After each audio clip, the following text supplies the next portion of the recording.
আসসালামু আলাইকুম, কেমন আছেন সবাই? চলে আসলাম আবারও ডিমের রেসিপি নিয়ে। অনেকে আবার মনে করতে পারেন ডিম রান্নার উপরে আমি হয়তো পিএইচডি করেছি, সারাদিন শুধু ডিম আর ডিম রান্নারই রেসিপি নিয়ে আসি। আসলে বিষয়টা কিন্তু এমন না। বিষয়টা যেটা হচ্ছে তা হলো আমি একজন অসম্ভব লেভেলের রান্নাচোর। রান্না করতে আমার একদমই ভালো লাগে না, কিন্তু উপায় নেই প্রিয় ভাই ও বোনেরা, রান্না তো করতেই হবে যেহেতু খেতে হবে। আর ডিম রান্না হচ্ছে সবচেয়ে সহজ শর্টকাট রেসিপি। আর আরেকটা বিষয় হচ্ছে, বাসায় যেদিন গরুর মাংস রান্না হয় কি যে প্যারায় থাকি, জামাই বেটা গরুর মাংস খায় না বুঝছেন, তার জন্য আবার আলাদা করে আমার চিকেন কিংবা মাটন কারি রান্না করতে হয়। আর মাছ বা মাংসের তুলনায় সে ডিমটা একটু বেশি পছন্দ করে। আর আমার জন্য সবচেয়ে সহজ শর্টকাট রেসিপি হচ্ছে ডিম। সেই সুযোগটাই হয়তো আমি কাজে লাগাই। যাই হোক, অনেক কথা বলে ফেললাম, এবার চলে যাই রান্নায়। এখানে আমি কয়েকটা ডিম সেদ্ধ করে নিয়েছিলাম, সেগুলো গরম তেলে ভালোভাবে একটু ফ্রাই করে নিলাম। এরপর সাবধানে ডিমগুলোকে উঠিয়ে নিলাম। এবার ওই গরম তেলেই মশলাগুলো ছেড়ে দিলাম। এরপর দিয়ে দিচ্ছি 5 ফোড়ন।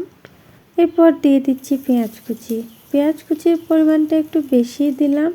দিয়ে দিচ্ছি রসুন কুচি।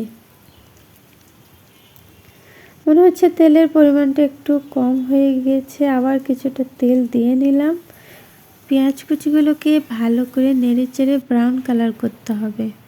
আমি কিছুটা সময় নিয়ে নাড়াচাড়া করছি। এবার দিয়ে দিচ্ছি পরিমাণ মতো আদা রসুন বাটা। দিয়ে দিচ্ছি পরিমাণ মতো হলুদ গুঁড়ো, কিছুটা ধনিয়া গুঁড়ো,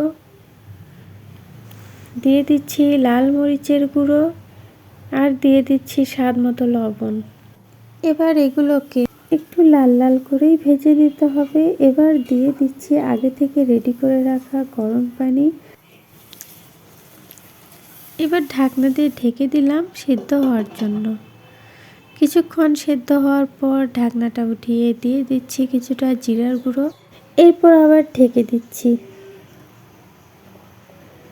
ঢাকনাটা উঠিয়ে আবার কিছুক্ষণ নাড়াচাড়া করতে থাকি।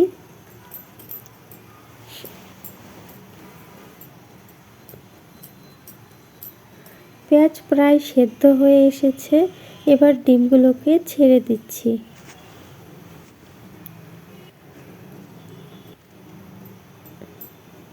আলতো হাতে নাড়াচাড়া করি যেন ডিমগুলো ভেঙে না যায়। এবার আরেকটু গরম পানি দিয়ে আবার ঢেকে দিলাম। নামিয়ে ফেলার কিছুক্ষণ আগে দিয়ে দিচ্ছি 2টা কাঁচামরিচ। ব্যাস, ডিম রান্না হয়ে গিয়েছে। এবার পরিবেশনের পালা। আমার ছেলে মুরসালিন, সেও মাছ পছন্দ করে না, কিন্তু ডিম অনেক পছন্দ করে। সে মাছ পছন্দ করে না কাঁটার জন্য, ডিমে তো কাঁটা নেই এই জন্য আর কি। ডিমটা সে ভালোই পছন্দ করে, আলহামদুলিল্লাহ। আচ্ছা, আমার রান্নাটা কেমন হয়েছে জানাবেন। যদি ভালো লেগে থাকে লাইক কমেন্ট বা শেয়ার করে পাশে থাকবেন প্লিজ।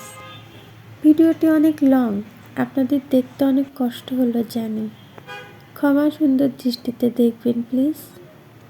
আমার ভিডিওটি সম্পূর্ণ দেখার জন্য অনেক অনেক ধন্যবাদ। আল্লাহ হাফেজ।